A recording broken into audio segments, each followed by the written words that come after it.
সতর্কতা আমাকে দিতে হোক, এটা আমি আশা করি না, না দিতে পারলে আমি ভালো থাকতাম।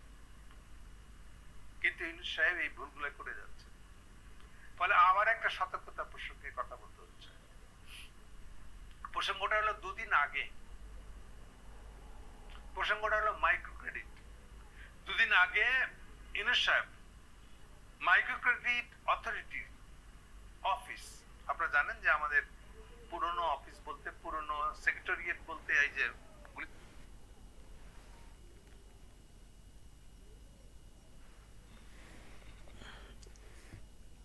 ইনি হচ্ছেন গৌতম দাস। সকালে ওনার একটা ভিডিও দেখলাম, মাইক্রো ক্রেডিট সম্বন্ধে উনি বক্তব্য রেখেছেন। আমি মাইক্রো ক্রেডিটের সদস্য না, মাইক্রো ক্রেডিট কী জিনিস তাও জানি না।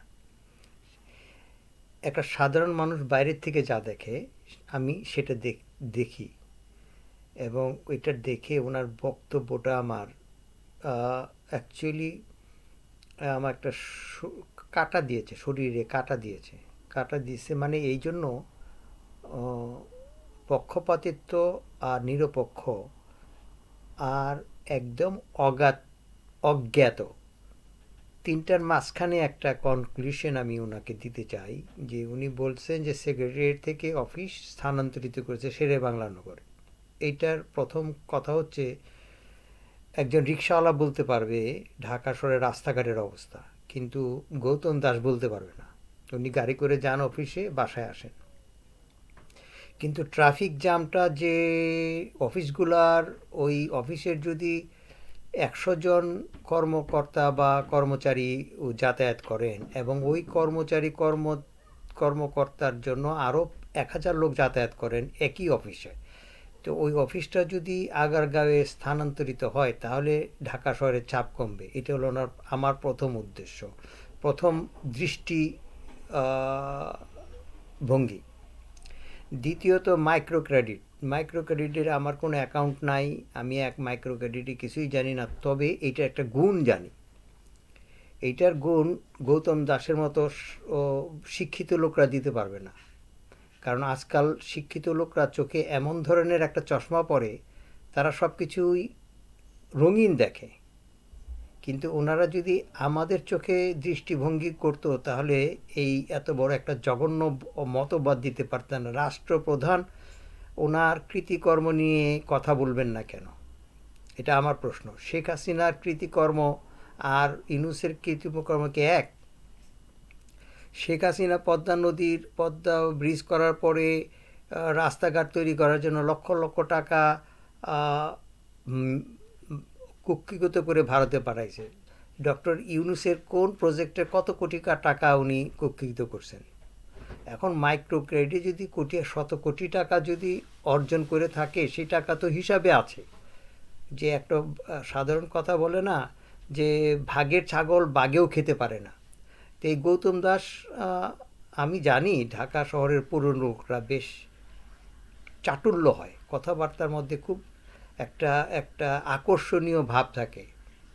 যেমন ঢাকার ভানু কলকাতায় গিয়ে বিশ্বনন্দিত হয়েছিলেন, কারণ ঢাকার লোকদের একটা বচনভঙ্গি একটা এক্সট্রা অর্ডিনারি। চিটাগাংয়ের লোকেদের কথাবার্তা একই ক্লাসের, মানে একই কথা একই ক্লাসের। যদি না কেউ ওদের শব্দ অর্থ না বুঝে তাহলে কথাটার ভিতরে ঢুকতে পারবে না এবং সেই কথাটা মজা পাবে না। কিন্তু ঢাকার ভাষাগুলি, ঢাকা, ময়মনসিংহ, চিটাগাং, বগুড়া, কুষ্টিয়া সমস্ত দেশের ভাষাগুলি নিয়ে ঢাকার ভাষাগুলি একটা বচনভঙ্গি আছে। মাইক্রো ক্রেডিট সম্বন্ধে উনি যে বক্তব্য দিয়েছেন সেটার পরিপ্রেক্ষিতে আমি একটু কথা বলবো। সব কিছুর একটা প্রতিক্রিয়া থাকা দরকার সমাজে। কারণ এ যাবতে জয় জয় করে সমস্ত কিছু জয় বাংলা হয়ে গেছে।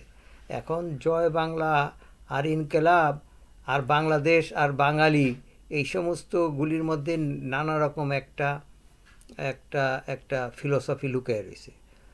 যে কথাটা বলতেছিলাম, মাইক্রো ক্রেডিটের যে মাইক্রো ক্রেডিট ভাষা যদি বাংলায় বলি, যেটা ক্ষুদ্র অংশ ঋণ, ক্ষুদ্র অংশ। মাইক্রোটা হচ্ছে একটা ডিজিটাল একটা সিম্বল।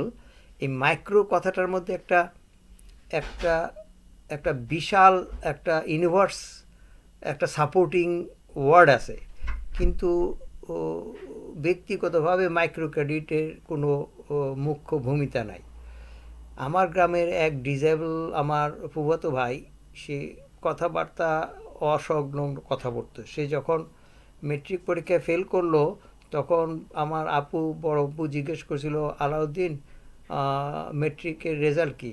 ঘটনাটা বড় মর্মান্তিক, মানে মর্মান্তিকের, সে খালি রফলাটা মিস করছিল, মর্মান্তিক। কিন্তু সে যে মর্মান্তিক কথাটা জানে, কিন্তু প্রকাশে সে বলতে ভুলে গেলে সে ডিসেবল না। তার 4টা ছেলে মাস্টার্স, এবং ওই ভাবি মানুষের বাসায় কাজ করে, গৃহকর্ম করে, মুরগি পেলে, তারপরে ছাগল পেলে এই ছেলেগুলিকে মানুষ করছে। এটা সমস্ত কিছু ছিল মাইক্রো ক্রেডিটের গুণ। সুতরাং মাইক্রো ক্রেডিট লক্ষ লক্ষ টাকা ইউনুস সাহেব যদি কুক্ষগতও করে, কিন্তু ওই টাকার একটা আউটপুট আছে, একটা ফল আছে। দ্বিতীয়ত কথা বলি, উনি সরকারের সমালোচনা করছে। ভাই, সরকারের সমালোচনা অনেক অনেক অনেক কেন্দ্রিক যে সেক্রেটারি বা পল্টন কেন্দ্রিক যে সেক্রেটারি ছিল, যে সমালোচনাগুলো ছিল, এগুলো ফিরে উনি ডেকে নিয়ে আসবেন। কিন্তু উনাকে তো মাইক্রো ক্রেডিটের নায়ক হিসেবে যে সমালোচনা করছি, সেটা তো উনি সরকার প্রধান হিসেবে করছি না আমি। হ্যাঁ, উনি যে কেসগুলি মানে ওনার উপর, মাথার উপরে যে কেসগুলি দিছিল মাইক্রো ক্রেডিটে, শেখ হাসিনা, একটা মানুষ যদি আইনের দ্বারস্থ না হয়, সে দুনিয়ার কিছু চিনবে না। আইন যে কী জিনিস, সেটা কেস হইলে পরে সে অনেক বড়, সে যদি ফেলও করে, সে যদি মামলায় হেরেও যায়, কিন্তু একটা জিনিস সে অর্জন করে, যে মামলাটা কিসের জন্য হারলো বা মামলাটা কার জন্য, এবং একটা এক্সট্রাঅর্ডিনারি এক্সপিরিয়েন্স সে অর্জন করে, যেটা নাকি পূর্বে ছিল না। এখন তোমরা খোঁচাখুচি করো না, এই যে বিজ্ঞানবিদ লোকেরা, তোমরা খোঁচাখুচি করো না। মাইক্রো ক্রেডিট বলো আর ইউনুসের কাটতে হলো, তোমরা ইউনুস সাহেবকে চিনবে না। কারণ ওনার শেখ হাসিনা ওনাকে যে অপদস্থ করছে, যে কেসগুলি করছে, এতে আল্লাহর মতো একটা কাজ হয়েছে, তার একটা এক্সপিরিয়েন্স গেন হয়েছে অ্যাবাউট বাঙালি। হোয়াট ইজ বাঙালি? বাংলাদেশি না, বাঙালি। এই বাঙালিরা যে কত ক্রিটিক্যাল, কত যে কুটিল মনের মানসিকতা, আমিও তো ভাই ওই জাতিরই একটা প্রোডাক্ট। সুতরাং এই সমস্ত তর্ক বিতর্ক করে বিজ্ঞ লোকেরা সমাজের মধ্যে একটা বিশৃঙ্খলা তৈরি করা, সৃষ্টি করতেছে। এগুলি সবই আরেকটা দেশের মতবাদ প্রকাশ করছে এখানে। যদি দেশীয় মতবাদ করতে হয়, তাহলে পুলিশের সামনে বুক পেতে দিতে হয় রে ভাই। এই তর্ক করে কথাবার্তা বলে এই চিরা ভিজে না। যদি বাঙালি, বাংলাদেশি, বাংলা ভাষা করতে হয়, পিলখানা হত্যাযন্ত্রের মধ্যে অস্ত্র থাক, নিঃসন্দেহ করে তাদের পাখির মতো গুলি করে মারছে, এবং এখানে ঢাকা ক্যান্টনমেন্ট থেকে ফোর্স আসার পরও আবার ফিরে গেছে। এটাই হলো বাঙালি। সুতরাং এখন আমরা তো সব দেখছি, আমরা সব বুঝি। সুতরাং গৌতম দাস, আপনি কথা বলবেন, অনেক কথা বলার আছে, অনেকগুলি কথা আপনি ভালো বলছেন, কিন্তু সব জায়গায় হাত দিয়েন না। ধন্যবাদ।